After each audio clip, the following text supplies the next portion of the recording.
Everyone says 2026 isn't like '08, but for your household, it might actually feel worse. And if you live in Vancouver and your mortgage is renewing soon, this isn't just a headline, this is your reality, because this time, the system isn't breaking, you are. Back in '08, the problem was banks. Today, the problem is your monthly cash flow. And in this video, I'm gonna break down exactly why this feels heavier than anything we've seen before, what's actually happening behind the scenes, and most importantly, what you can do about it starting today. Let's go. Here we go with another reaction video. I'm really starting to enjoy these because I get to show you what I'm thinking and how I'm responding to this. Like you, I'm a middle-aged Canadian. I have a mortgage and I'm always trying to see around the corner to what's come. And I was watching this YouTube video and then I was listening to the podcast on it. And they were talking about how the market isn't like 2008. And the more I listen, the more I realize that they're right. But they also missed a part that actually matters to you and I. Because from a system perspective, yeah, sure, this isn't 2008, but from a household perspective, like the actual consumer, this might actually feel worse. And let's unpack why. So the disconnect that's confusing a lot of people right now is you keep hearing that this isn't as bad as the '08 recession. And technically, sure, it's true. The banks, they're stable. We're not going to see these epic collapses like we did in '08. There's no financial collapses happening that we're aware of as of today. There's no domino effect where the system just falls apart overnight. But here's what people aren't talking about and what I feel like they're missing. Is '08 was a system crash, right? The whole economy collapsed. We had the institutions collapse, people's personal mortgages collapse. It was everything. 2026 is a household crisis. And that difference is everything that we need to worry about, because back then, most of the damage, it stayed inside of the financial system. Today, the pressure is at your and my kitchen table. You feel it every time that you open your banking app on your phone. You feel it when your mortgage renews. And you feel it when you go to the grocery store. Groceries are up, 6% inflation year over year? God knows what a steak costs in today's market. You feel it every single time, except with your income. Your income is not growing with the cost of everything else. And after thousands of conversations with homeowners across BC and Canada, the stress to me is coming from three places at the exact same time. The first pressure or the stressor here is mortgage renewals. A lot of homeowners locked in rates between 1% and 2% in 21 and 22. Now they're renewing closer to 4, 5, even higher depending on the structure that they have. And that's not a small increase. That's like a 20 to 40% jump in the payment at renewal time. There's little to no warning. There's no adjustment period. One day you're paying X and the next day you're paying X plus 20%. It's just instantly tighter cash flow. The second pressure I think here is the cost of living. In past downturns, you could cut back. You could adjust your lifestyle and you could find some breathing room. But right now, everything across the board is up. Diesel and gas is at record heights right now. Groceries are up. House insurance, my house insurance has gone up every single year for the past 4 years. Utilities are up. Like we've seen at the pump, I was saying diesel, I paid $2.40 a liter here. So now all of that is up, and now your mortgage is going to be higher too. There's no easy lever to pull here in this situation. The third, I believe, is policy pressure. Over the last decade, we've seen rising property taxes, higher costs tied to environmental policies, and there's no meaningful relief on your income taxes. So while your expenses are climbing every single day, your take-home pay, it's nowhere near keeping up. And this is why it feels so heavy right now. And I see it real time. I live it with my personal life. I live it with my professional life, talking to clients. It's a heavy time. And this time, the system, it's not absorbing the shock. You are. Now, here's what we need to focus on and what I think actually matters, because we can't control the interest rates. You and I have no control over that. We can't control inflation.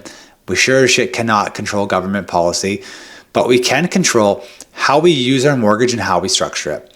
And that's where I see people missing the mark on it right now. They're so focused on rate because of the cost of living. They're not even considering strategy. They're trying to win by shaving off a fraction of a percent while ignoring the fact that their cash flow is collapsing right in front of them. So let's fix it. The first move is this. You need to protect your monthly cash flow, not your fucking ego. Leave that shit at the door. And for a lot of homeowners, this means extending your amortization. I know what you're thinking.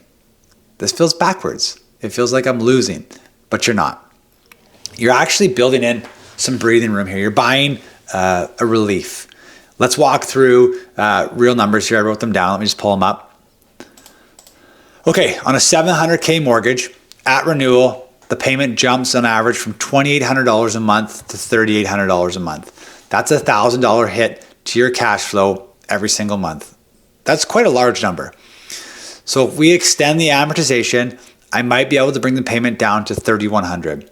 That's $700 a month back in your pocket. Now that could be your daycare bill, not mine, but maybe your grocery bill. That's the difference between stress and stability, I think. And here's what people, they don't understand. This doesn't have to lock in forever. This isn't like a forever thing. We can always accelerate later. We can always increase payments. We can always use strategy around prepayment privileges. But right now, most people's priority is control, not speed. The second move is where people underestimate the impact. You need to audit your cash flow right now. And I don't mean cancel Netflix and call it a day. I mean actually go line by line on your last 90 days of your bank statements, because what we consistently find are quiet leaks. Subscriptions that you forgot about that you don't use, overpriced insurance policies, phone plans that haven't been reviewed in years, internet packages that are way above what you actually use as the household. And when you start stacking these small adjustments, something kind of like interesting happens. $50 here, $80 here, $120 here. All of a sudden you've created a couple $100 a month. And that's without changing lifestyle drastically. That's just like tightening the system a little bit, like just closing the gaps. The third move is almost nobody is planning for properly. You need to start preparing for your renewal early, not when the bank sends you the letter. When the bank sends you the letter, it's usually 1 to 3 weeks prior to renewal. Now you're in reaction mode, and when you react, you lose your leverage. The smartest homeowners I work with consistently are starting the planning sessions 6 to 12 months in advance. They run their numbers, they stress test their payments, they explore restructuring options, and most importantly, they build the plan before the pressure hits and becomes real. Because here's the truth. The people who struggle in the market are the ones who wait to the last minute, the ones who are hoping and praying for rate drops, the ones that just assume it will work out. And hope, my friends, I've said it before, it's not a fucking strategy.